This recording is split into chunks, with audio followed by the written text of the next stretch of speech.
Okay. Good afternoon, everybody. You can just grab a seat for one moment. I won't keep you too long. For those of you who don't know me, I'm Andrew Stevenson. I'm the local Member of Parliament. It's a real privilege to be asked by the trustees to come along and officially open Morris's Cafe today. I know there are many members of Morris's family here. It's wonderful to see you all. We all have incredible memories of Morris. He was a one in a million kind of character. I had the privilege of knowing Morris for about 15 years. He, of course, was a dedicated local councillor, a dedicated local campaigner, but somebody who, more than anything, really cared about this town, cared about the people here, cared about fixing local issues. And he always had a cheeky side to him, where, you know, he actually enjoyed nothing more than kind of getting one over sometimes the Environment Agency or other kind of government bureaucracies. I remember very well one time Morris doing battle as an Irby Town Council with the Environment Agency about some flood relief scheme, and it took ages and ages and ages to get the paperwork right, and it really frustrated him. So the next time something came up where he needed permission to have some work done, he just decided to get on with it because they would never notice. And I remember a few months later when the Environment Agency turned up in the town and walked past what he had done and didn't notice it, he was so proud, he was so happy that he had just been able to get away with it. And whenever I came to Irby, whether it was for an official function or whether it was just to do my shopping, I would always bump into Morris.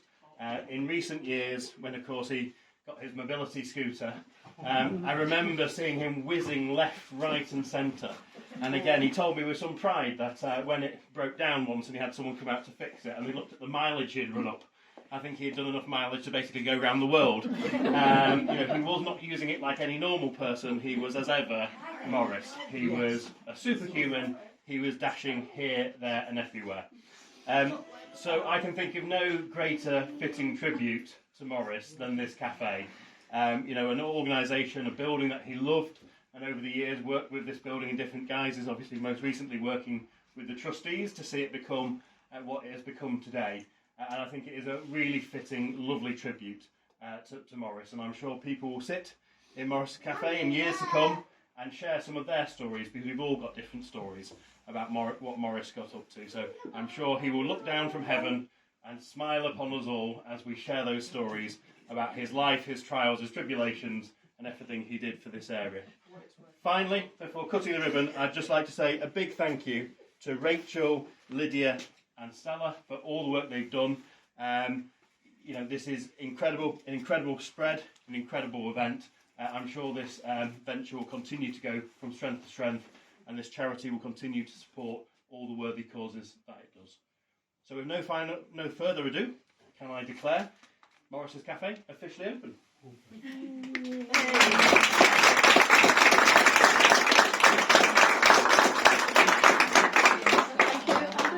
Really nice. We all have wonderful stories of Morris. I'm Margaret Brown, I'm one of the trustees, so I'd just like to say a few words on behalf of the trustees about Morris. And thank you all for coming, and thank you, Andrew, for opening. We all really miss Morris. He was such a part of the grammar school. He was full of ideas and plans for the place, and he really enjoyed nothing better than seeing this place full of people all having a good time and chatting and enjoying themselves. He first became involved with the grammar school when one of the founding members of the Irby Pothole group, they were offered the use of this building to turn into a museum. This was in 1970. The building was very run down, and the deal was that on having a very low rent, that the potholing group would then refurbish the building, which is what they did, and they put back in the first floor and put the lift up and the stairs and various other things. And Morris was very much a part of all that. The Lead Mining Museum was a wonderful museum. It's supposedly one of the largest collections in the country of lead mining memorabilia, but sadly the trustees for that kind of run out of steam, and some became old and couldn't continue with it, and eventually it folded. Morris, meanwhile, wanted something burning.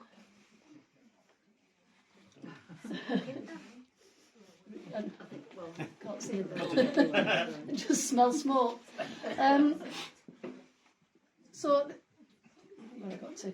So as they were winding down, Morris still wanted to be part of this building, and so he joined the trustees around 2000, and that's really when I got to know him. We were grateful for having him on board with us because he knew every inch of the building. He knew exactly how everything worked, where everything was, how to fix everything. So we really relied on his great font of knowledge. We did have to ban him from certain activities because he was getting a bit past what he thought he could do. And he once absolutely scared me to death when he had a ladder propped up there and he decided to demonstrate how you can move a ladder while you're actually stood on it. And I'm like, Morris, give up, he's just scaring me. Will you get down?